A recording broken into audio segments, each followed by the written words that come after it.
Hey guys, your lesson today is going to be over in and out problems, which is a very specific type of question that the AP exam likes to ask. So this says the rate, and I'm going to circle that word rate because that's going to be a very important thing, is to recognize that R of t here is a rate of change, and that is the rate at which rainwater flows into a drain pipe. The pipe is partially blocked, allowing water to drain out the other end. So this is like my rate out, so to speak. And so this is going to also be a rate modeled by d of t is equal to that function. And then it says that there are 30 cubic feet of water in the pipe at time t equals 0. And so that's the initial value of water in the pipe. And so that'll be very important here a little bit later on. So in part A, it's asking how many cubic feet of rainwater flow into the pipe during the 8-hour time interval from 0 to 8.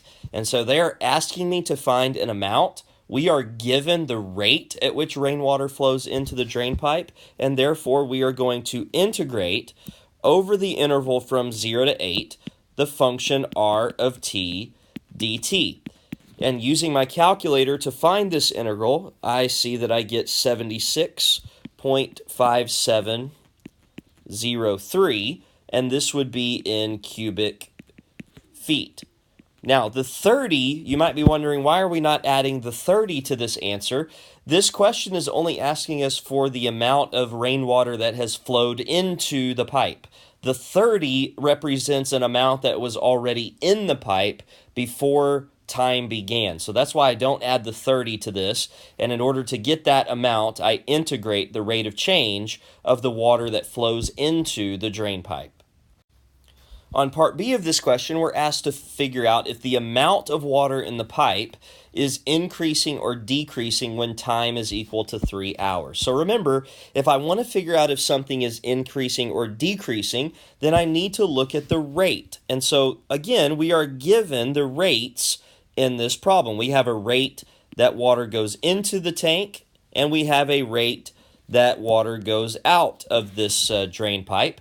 And so what we want to do is we want to compare the two rates of change. So at t equals 3, the rate at which water flows into the drain pipe is going to be given by r of 3.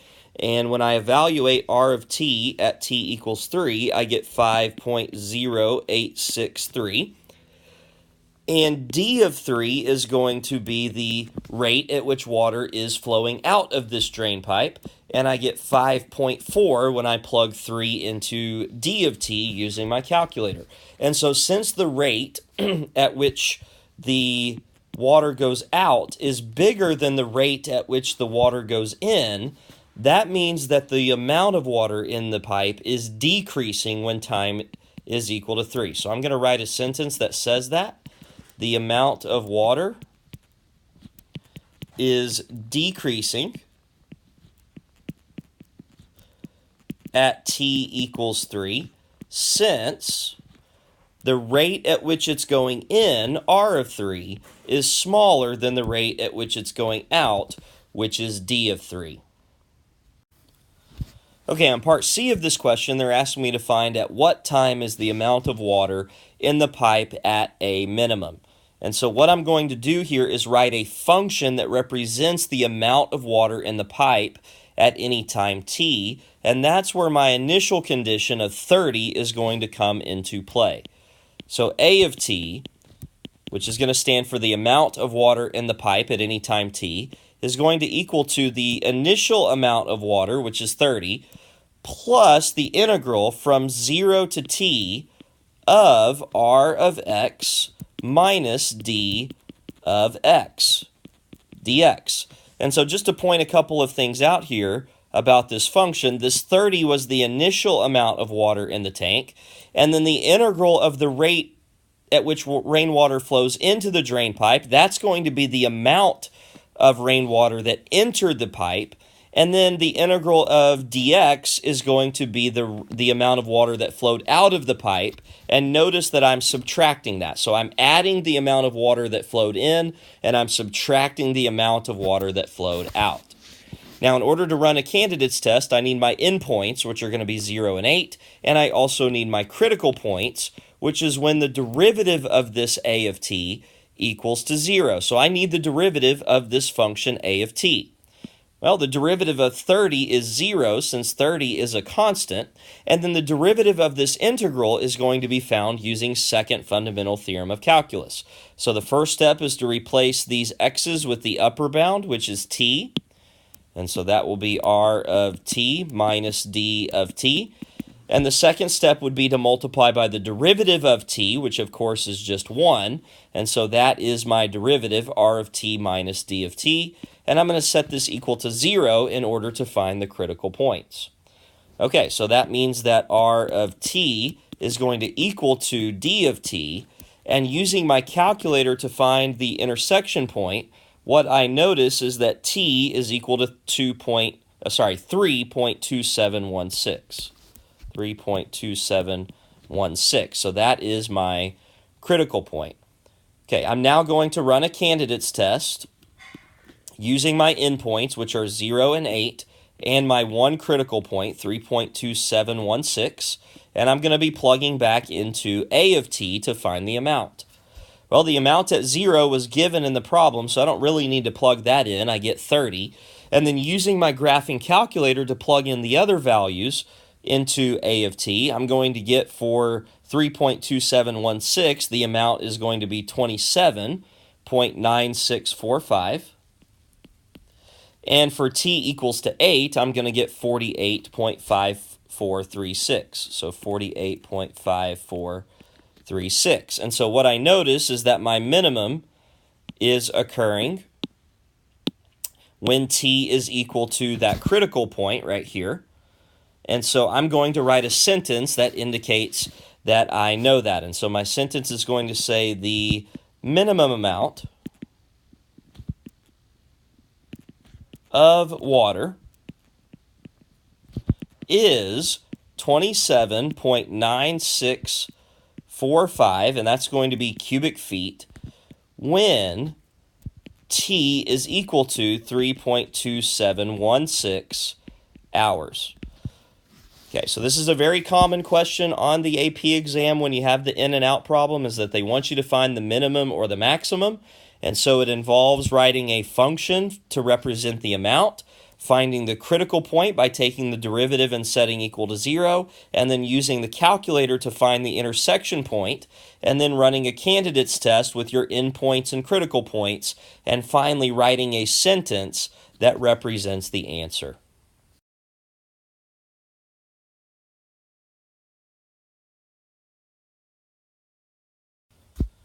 Okay, in part D, they're saying that the pipe can hold 50 cubic feet of water before overflowing. For t greater than 8, these rates that we were given still apply. So the water continues to flow into and out of the pipe at the given rates until the pipe begins to overflow. And we want to write but do not solve an equation involving one or more integrals that gives the time w when the pipe will begin to overflow. And so this is going to be using the amount function that we had in part C. So I'm just going to recopy that here. A of t is equal to 30 plus the integral from 0 to t of r of x minus d of x. Okay, so what we want to have happen here is we want the amount of water to figure out what time the pipe will overflow. We want the amount of water to be 50. So I'm going to let a of t equal to 50, and then I'm going to let my t value in this case be w. So this will be the integral from 0 to w of r of x minus d of x dx. And this is the equation that would give me the value of w when the pipe begins to overflow. And remember, it says write but do not solve. So all I have to really do is write it down, and then I have my answer. Okay, in example 2, it says on a certain workday, the rate, so again, a very important word there, at which unprocessed gravel arrives at a gravel processing plant is modeled by g of t. where t is measured in hours, and we're between 0 and 8. At the beginning of the workday, when t equals 0, the plant has 500 tons of unprocessed gravel. So once again, there is my initial condition, and at some point, that's going to play a big role in this problem. And then it says, during the hours of operation, the plant processes gravel at a constant rate of 100 tons per hour. So that would be the rate at which they're processing gravel, or so to speak, my out rate. And so you could call that really whatever you wanted to. I'll just go ahead and call it P of t for process. And since it's constantly 100, then that function is just going to be 100. Now, in part A of this question, they're asking me to find g prime of 5. And so that can be done in my calculator just by using the Math 8 button. And so when I do that, what I'm going to end up with is g prime of 5, which is equal to negative 24.5875. Okay, so just using my calculator to find that value using the Math 8 button. Okay, it now says using correct units, interpret the answer in the context of the problem. So remember, a derivative tells me about if a function is increasing or decreasing. So g prime, the fact that it's negative, tells me that the function g is decreasing. And remember that g represented the rate at which unprocessed gravel arrives at the plant. So I'm going to start off my sentence by explaining that. The rate at which gravel arrives is, and then I know that because this answer is negative, that rate is going to be decreasing. So I'm going to say is decreasing at a rate of, and it wouldn't be appropriate for me to say decreasing at a negative rate, so I'm just going to put it as positive 24.5875. And then the units, well, let's go back up here and notice that g of t was measured in tons per hour. So tons per hour is the unit on g. That means when I do g prime, that my unit is not only going to be tons per hour, but I'm going to add another per hour to that. So it's kind of like tons per hour squared. So whenever I take the derivative, remember I add another time element on there, tons per hour. And then the last thing I need to mention is that this happens when t is equal to 5 hours. Okay, part B is asking me to find the amount of unprocessed gravel that arrives at the plant during the hours of operation on this workday. So once again, I'm going to remind you that we were given the rate at which unprocessed gravel arrives. And so if I need the amount that arrives and I have the rate, then that means I'm going to integrate, in this case from 0 to 8, my function g of t dt. And using the calculator to type that in, we're going to get the answer. And so if we do that real quick, we're going to end up with 825.5510. So very straightforward question. If you need an amount, you're given a rate, then you need to integrate in order to find that amount. Okay, part C is very similar to what we did on the first question. It's asking me to determine if the amount of gravel is increasing or decreasing when time is equal to 5. And so what I need to do is I need to compare the rate at which gravel is arriving versus the rate at which gravel is being processed. And so the rate at which gravel is arriving would be g of 5. A lot of times people think it's g prime of 5, but remember that g is already a rate. And so it's very important that you don't take the derivative here, you just plug 5 into g of t, and using your calculator, what you get is 98.1407. And I notice that this is smaller than the rate at which gravel is being processed, which was 100. And so because the rate at which gravel is arriving is smaller than the rate at which it's being processed, that would mean that the amount of unprocessed gravel is actually decreasing. So I'm going to write a sentence that says that the amount of gravel is decreasing at t equals 5 since, or because, g of 5 is smaller than 100. Okay, part D here is asking us to find the maximum amount of unprocessed gravel at the plant during the hours of operation on this workday. So this will again be a candidates test. I need to start off by writing a function that represents the amount of gravel at any time t. And so this is where the 500 that was there initially is going to come into play. So this a of t is going to equal to 500 plus the integral from 0 to t of the rate at which gravel is coming in, so that would be g of x, minus the rate at which gravel is going out, and that would be 100 dx. Now, to find the critical points, I'm going to take the derivative, and the derivative of 500 is going to be 0. The derivative of this integral means I'm going to replace x with the upper bound, t, and so that will be g of t minus 100. And to find the critical point, we want to set that equal to 0. This means that g of t is equal to 100, and so using my calculator to solve that and find the intersection point, we end up with 4.9234. Okay, so we're going to run a candidates test. Our three candidates are going to be the two endpoints, 0 and 8, and then our critical point, which was 4.9234, so 9234, and then we're just going to calculate the amount at each of those times. 0 is already done for us. That was given in the problem. And so now for the other two values, we're just going to use our calculator to find those. And so the first one would be 500 plus the integral from 0 to 4.9234 of g of x minus 100. So using my calculator to figure that out, I get 635.3761. Okay, again in my calculator, plugging in t is equal to 8, so making 8 the upper bound there, I'm going to get 525.5510.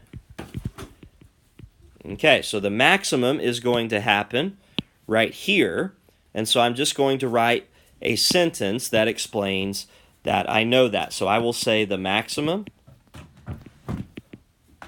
amount of gravel is 635.3761, and that would be in tons when t is equal to 4.9234, and that would be measured in hours. Okay, I'm going to do this next slide a little bit smaller than normal just because I need to kind of fit all of these things onto one slide, and so I hope this is going to be big enough for you to read. I might be able to zoom in on a couple of things here and there, but we're going to now talk about limits of Riemann sums. And so at the beginning of this chapter, we learned to approximate the area bounded by a function in the x-axis by writing a Riemann sum. And then we learned how to use the fundamental theorem of calculus to find the exact area. And so it really kind of actually turns out that behind the fundamental theorem of calculus is a Riemann sum that uses infinitely many rectangles. And so I'm going to sort of develop the formula for us here that's going to go down in that box, and then we're going to use that formula to answer 3 example problems. So if we want to find the area under the graph of y equals x to the 4th between x equals 5 and x equals 8, then that would be, for instance here, this would be x equals 5, so I'm going to just draw the vertical line at x equals 5, and then let's say that x equals 8 is down here, and so we want to find the area between these two vertical lines. Okay, we're going to make our delta x be b minus a over n, which in this case would be 3 over n, since if we do 8 minus 5 over n, that's how we get the 3 in the numerator. So 3 over n is going to be my delta x. That means for my next x value, I'm going to have 5 plus 3 over n. I just add 3 over n to get the next x value. My next x value would be 3 over n added again. So that would be 5 plus 2 times 3 over n.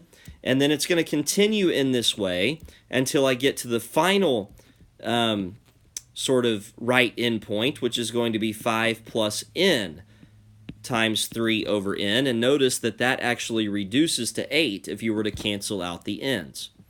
So our first subinterval would have its right endpoint at x equals 5 plus 3 over n.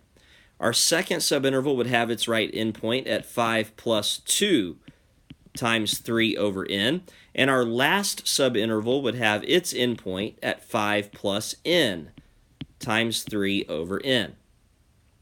Okay, I'm going to write the Riemann sum now, so that's the part that you're kind of missing on this slide here, is I need to actually write the Riemann sum. So for the first subinterval, we're going to have 5 plus 3 over n. We're going to find the height of that by evaluating it at for x to the fourth. So I'm going to raise that to the fourth power, and then I'm going to multiply by 3 over n. Plus, for the next subinterval, that's going to be 5 plus 2 times 3 over n to the fourth power, multiplied by 3 over n. And then plus, etc., we're going to have, finally, the very last subinterval, 5 plus n times 3 over n to the fourth, multiplied by 3 over n. Okay, then we're going to factor out the 3 over n. So this should say 3, not 1 over n. We're going to factor out the 3 over n, and I'm actually going to put that at the end here, 3 over n. Okay, so I'm going to have, in this case, first 5 plus 3 over n to the fourth, plus 5 plus 2 times 3 over n to the fourth, plus ... And then finally, 5 plus n times 3 over n to the fourth. Now, what would we have to do to get our Riemann sum to get the exact area? Well, what we would have to do is we would have to let the number of rectangles, which is being represented by n, go to infinity. And that's how we would get the exact area. Now, we also learned using fundamental theorem of calculus to find the exact area using a definite integral. And so what definite integral would we use to get the exact area bounded by this graph between 5 and 8? Well, that would be the integral from 5 to 8 of x to the fourth dx. That would be the integral that would give us that area. And because those are equal, then we obviously set them equal. And so that's going to lead us to the formula for a Riemann sum. And I'm going to try to maybe possibly zoom in here if I can and get the formula for the Riemann sum.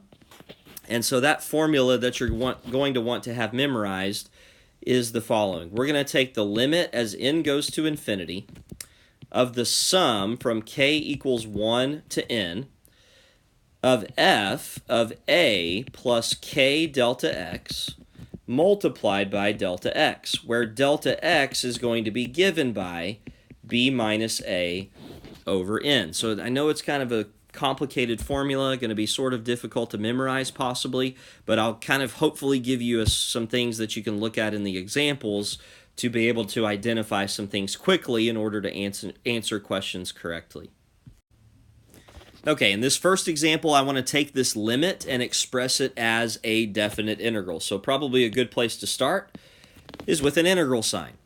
Now, what I notice here is that this parentheses is my f of a plus k delta x. And so that should pretty much lead me to the fact that a is going to equal to 1. So my lower bound is going to be 1. And then this right here, this 5 over n, is going to be my delta x. So delta x is going to be 5 over n. And so I know that that's going to equal to b minus a over n. And I know that a is 1. So really what I have now is that 5 is equal to b minus 1. And so that means that b is going to equal to 6. So my upper bound is going to be 6. My delta x can tell me that. And then the last thing is I'm trying to figure out what function did I plug a plus k delta x into. And so that would be represented by, whatever function that's being plugged into right here.